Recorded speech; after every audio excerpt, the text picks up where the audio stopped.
నరసింహస్వామి నవనరసింహ క్షేత్రంలో number 5 sir. ఇక్కడ కారంజ అంటే కానుగ చెట్టు సార్. ఇది చెట్టు. ఆ చెట్టు కింద ఆంజనేయ స్వామి కూర్చొని తపస్సు చేస్తాడు.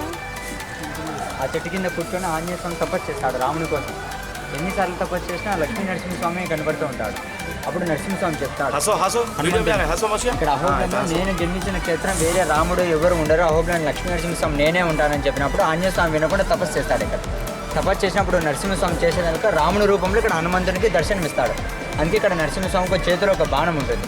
ఆ బాణంతో ఇక్కడ ఇచ్చిన గుడి ఆయన నమ్మడు ఆంజనేయ స్వామి. నమ్ముకున్నప్పుడు అప్పుడు నరసింహస్వామి 3వ కన్ను ఓపెన్ చేస్తారు సార్. ఇక్కడ త్రినేత్రం ఉంటుంది నరసింహస్వామి.